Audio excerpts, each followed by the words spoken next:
100 dias de Bolsonaro na presidência da República. A data redonda é na quarta-feira. O que nós temos até agora? Um projeto da reforma da Previdência, um pacote anticrime no Congresso. Na área da infraestrutura, já foram feitas as concessões de 18 terminais portuários e aeroportos que somam mais de 4 bilhões de reais para o caixa do governo. Mas esses 100 dias também foram marcados por muitas confusões. Brigas com o presidente da Câmara, Golden Shower, tentativas de mudar a história da ditadura e até do nazismo. Uma lista de polêmicas que parecem ter saído da caixa de comentários das redes sociais. E agora, um novo ministro da Educação, Abraham Weintraub. Isso vai dar um trabalho enorme para a gente aprender a falar, mas tomara que a gente tenha mais de 3 meses, para aprender o nome dele. O presidente anunciou a demissão de Ricardo Vélez hoje cedo e a Renata Agostini, que já fez um perfil desse novo ministro, pode contar um pouco para a gente quem é esta pessoa.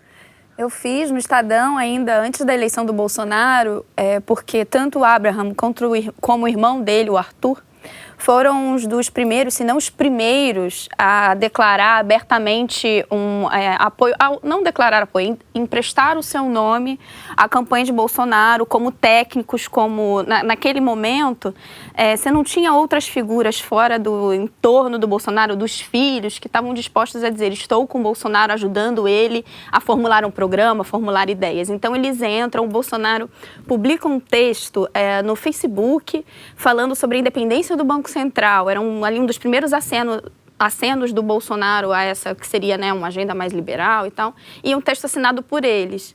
E eles passam a orbitar esse grupo de apoiadores do Bolsonaro de uma forma assim, muito antes do Paulo Guedes, inclusive, e de outros nomes chegarem. Então a gente fez esse texto, eu fiz essa reportagem no Estadão para explicar um pouco quem eles eram, porque eles já se mostravam figuras de destaque, e tentar entender qual era de fato a influência deles no grupo. Na ocasião, eles tinham acompanhado o Bolsonaro numa viagem que o Bolsonaro fez pelo Japão e outros países asiáticos. Então, ali era curioso, estavam os filhos e esses caras que ninguém sabia muito bem quem eram. E quem são os irmãos?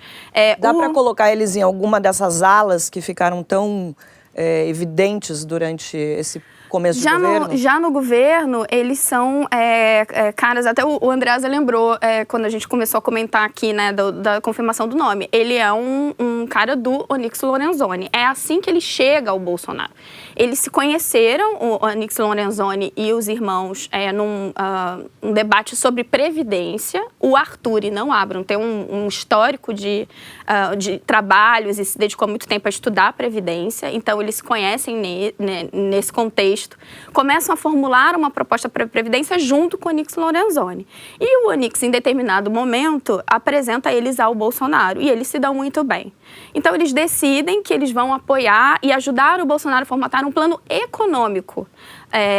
Depois, o Paulo Guedes chega ao time, vira o grande nome, vira o posto Ipiranga, vira o cara que coordena tudo. Eles até continuam participando dos debates econômicos, mas já são, digamos, uma contribuição mais acessória, porque o Paulo monta o time dele, traz nomes que agora estão no governo, ocupando postos importantes, o Campos Neto no Banco Central, o Rubem no Banco do Brasil, o Pedro Guimarães na Caixa. Todos esses nomes são formados rapidamente no grupo do Paulo Guedes. Eles participam desse grupo, mas de uma forma mais acessória.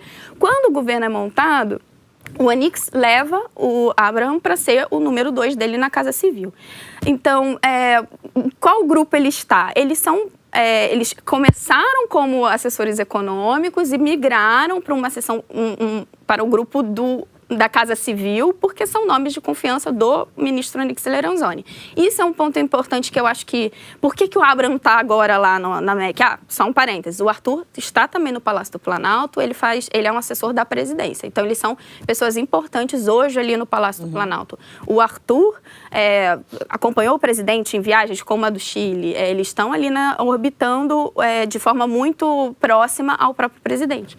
Quando começou esse conflito no MEC, em determinado momento começou-se a falar em Brasília se o Onyx Lorenzoni não iria assumir o MEC. Isso eram conversas ali nos bastidores. O Onyx não foi, até porque ele está exercendo um papel importante. Podemos até analisar se acerta ou erra, ou não. Mas ele exerce um papel importante ali na Casa Civil. Então, a ida do Abraham não deixa de ser o Onyx indo para o MEC, mas não sendo. Agora, senador, dá certo colocar uma pessoa que é mais ligada à área econômica, pelo que a Renata explicou, no Ministério da Educação? Pode dar. Vai depender do que é que ele traz. Ele traz primeiro vamos chamar expertise de gerenciamento, de finanças, tudo bem. Agora, vai depender do que é que ele representará para a educação. E aí vem a preocupação. Mas, em primeiro lugar, eu acho que ele é muito bem-vindo, porque só tirar esse Vélez já é uma grande coisa. Não importa quem venha, é algo novo.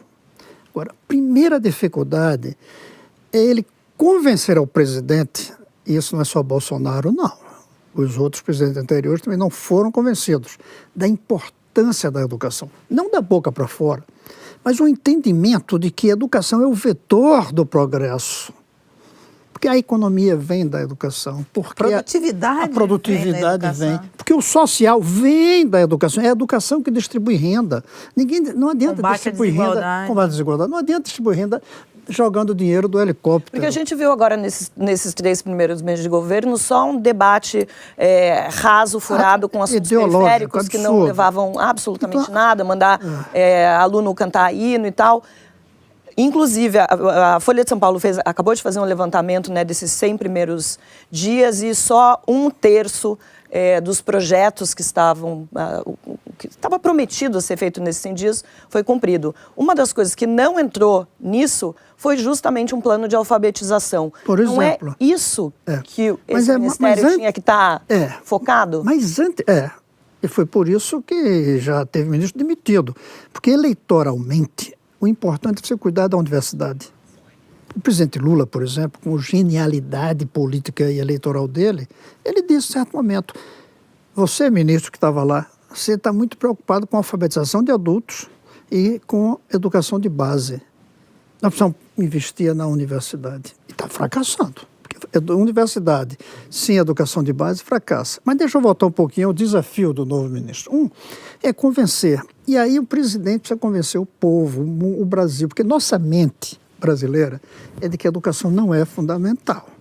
E nem acreditamos que um dia vamos ser campeões mundiais em educação. Nós acreditamos que vamos ser campeões das pernas no futebol, na música, na educação. Não há essa sensação. Não é algo que empolgue o Brasil ter educação da máxima qualidade. O Brasil não sonha em ser uma Coreia do Sul, uma Finlândia, não tem esse sonho. Nosso sonho é ter as indústrias americanas. Segundo, é convencer de que é preciso investir em 20, 30 anos. Nós, brasileiros, queremos resultado imediato. Por isso, o desejo de botar um filho na universidade e não ter um filho terminando uma boa educação de base, porque leva 11 anos, entrar na universidade. Então, essas coisas aqui. E terceiro, é quanto tempo ele vai levar para aprender o que é o sistema educacional. 200 mil escolas, 2 milhões de professores, quase 600 sistemas educacionais diferentes, porque é municipal. Agora, você tocou num ponto que para a educação eu acho que faz muita diferença essa questão de você priorizar as universidades e o desejo de colocar. Quando o governo do PT faz o FIES e libera uma torneira para a universidade privada sem exigir nada em troca. FIES, ProUni. Ele deixou gente muito rica, né, nesse setor, tanto que abriram capital, lançaram ações em bolsa, e não trouxe essa mão de obra, essa pesquisa, você não trouxe pesquisadores, você não trouxe professores, você não trouxe gente, você não melhorou a educação, você só leva essa ilusão de que tem um filho formado numa universidade. E transformou a educação em um bem de consumo. Consumo é o diploma, está aqui. Eu tenho um carro, eu tenho a casa, eu tenho um diploma. Não é o conhecimento que se está buscando. Então, esse novo ministro vai ser capaz de trazer e convencer o presidente, que ministro não manda nada. Se o presidente não quiser... A gente tem visto isso em relação ao Moro e o Guedes. Inclusive aí, se não houver uma liderança política, o ministro vai ser um gestor do que está aí. Do caos, né? Do caos. Aí pode até melhorar um pouquinho, lubrificando uma máquina ruim. Mas o salto, porque o Brasil tem que escolher, quer melhorar a educação ou quer dar o salto para ser igual aos bons? E tem outra coisa que eu não coloquei. Eu acho que não está na cabeça do brasileiro que o filho do pobre tem o direito a uma escola tão boa quanto o filho do rico. Não está ainda. A sensação ainda é que a educação de a máxima qualidade é para alguns, não para todos. Entendeu? A educação tem que ser para todos. Aí sim, quando a educação de qualidade básica for para todos, aí a universidade é uma questão dos melhores. Claro, é mas isso vem na futebol. esteira, né? Futebol, ninguém reclama que só entra na seleção brasileira de futebol os melhores, porque a bola é redonda para todos. Quem não entrou é porque não teve talento. Como a escola não é redonda para todos, aí a gente começa a encontrar caminhos alternativos. Andreasa, essa vitória do Onyx, já que é um nome que vem dele, acaba com essa queda de braço entre olavistas e militares? É uma vitória do Onyx? Vai acabar com essa bagunça no MEC? Eu acho que não, mas eu queria falar um pouco sobre a circunstância. O governo completa 100 dias. Há pelo menos 50, para ser generoso, nós sabemos que o ministro da Educação, Ricardo Vélez Rodrigues, é inepto para a função de ministro. Ele pode ter outras qualidades, eu conheço a obra dele literária, o seu pensamento filosófico, tem coisas interessantes, mas para aquela função de gestor no Ministério da Educação, ele não esteve à altura. E nós sabemos disso há muito tempo. Essa demora é muito significativa também do descaso do governo para a educação, com aquela pasta específica.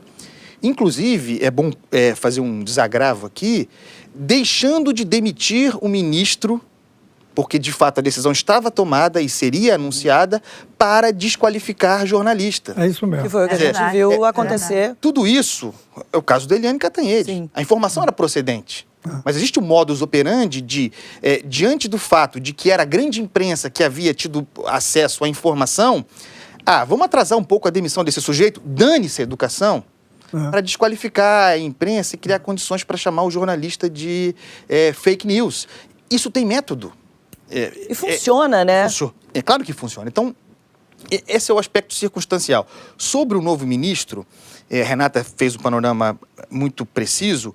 Ele é Onyx Lorenzoni, ele tem essa origem fundamental no bolsonarismo de uma aposta primordial, foi, junto com o irmão, dos primeiros a acreditar naquilo ali. Ele tinha um protagonismo na área econômica, a ascensão do Paulo Guedes faz com que eles perdessem o espaço, mas eles são aproveitados no governo, como a Renata disse, dentro do Palácio do Planalto. Quer dizer, eles estavam no andar do presidente, junto ao presidente, assessor da presidência, o outro na Casa Civil.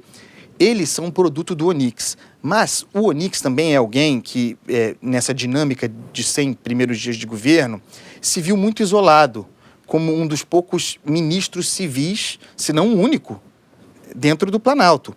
Ele não fazia parte, portanto, da ala militar. O governo vai dizer que essas alas não existem, mas elas existem. Elas são dinâmicas, né? Elas se interagem, se aproximam, se afastam, mas existem. E, diante desse crescimento da ala militar e dessa espécie de isolamento, ele se aproximou muito, sobretudo via assessores, entre os quais o Abraham, da ala que eu chamo de ideológica, mas que a gente pode chamar de ala revolucionária, que o próprio Felipe Martins chama de ala anti-establishment. Então, a escolha do Abraham vai entrar para o Ministério da Educação, ao mesmo tempo uma vitória do Onyx, mas também tem um aspecto de conciliação, porque ele também transita nessa área sob influência, a chamada ala sob influência do Olavo de Carvalho. E vocês conhecem a minha opinião, eu acho que é muito menor essa influência. Eu acho que a influência maior é do Felipe Martins e dos filhos, do Eduardo e do Carlos. Então, nada indica que esse choque, que essa disputa de poder dentro do Ministério deixará de acontecer. Você deixa de ter, talvez, uma força militar dos militares dentro do Ministério da Educação, porque o Vélez Rodrigues havia se aproximado muito de alguns militares, mas você tem o Onyx e os alunos do Olavo, chame como quiser, muito influentes ainda dentro dessa pasta. Como vai ser a dinâmica de atuação Sim, não é dessa... Mas o nada, segundo foram nome é um 15. militar também do Ministério. Esse é que é o ponto, quer dizer, como o novo ministro vai lidar? Ele vai reproduzir o Vélez Rodrigues, se aproximando dos técnicos que já estão dentro do Ministério, boa parte dos quais ligados aos militares. E parar essa onda de demissões, que até agora foram 15. Ou vai, Marilis, ou vai se alinhar a essa ala chamada ideológica muito forte dentro do Ministério. Essa dinâmica que vai dar o tom da sua viabilidade como ministro, o que não tem nada a ver com o sucesso do E Ministério. aí eu acho que cabe um comentário rápido que é sobre o próprio... quem é o Abraham? Ele é um economista de formação, ele passou anos no mercado financeiro como economista-chefe do Votorantim, depois da Quest, corretora, mas nos últimos anos ele trabalhava na Unifesp, como professor universitário. Então ele é um economista e poderia ser visto como um quadro técnico, né? Assim, um cara que chegou ali para dar um conhecimento técnico ao Bolsonaro, mas ele tem convicções ideológicas muito firmes. Ele e o irmão, inclusive, reclamavam muito sobre perseguição ideológica na universidade pública, então ele tem convicções sobre como deve ser isso. Eu acho que a gente não deve esperar uma gestão apenas... Técnica. Exatamente. Mas Eu aqui- acho que ele tem posições ideológicas de direita muito claras. Mas aqui eu acho que o presidente perdeu mais uma vez a chance que outros antes dele perderam. Era uma hora dele finalmente fazer o que o Brasil precisa, ter um ministério só para a educação de base. E a universidade ou cria um, ou como já temos muitos, põe na ciência e tecnologia. Enquanto tiver junto a educação de base e a universidade, a educação de base não avança. Continuará municipalizada, dividida em 600 sisteminhas, alguns onde o prefeito não tem dinheiro nem para pagar o piso salarial do professor. Metade não paga ainda o piso salarial do Aí fica professor. realmente difícil. Era mais uma ocasião, mas perdemos mais essa ocasião. E não sei se vai dar certo ou não, mas eu acho que a mudança é positiva em ter acontecido.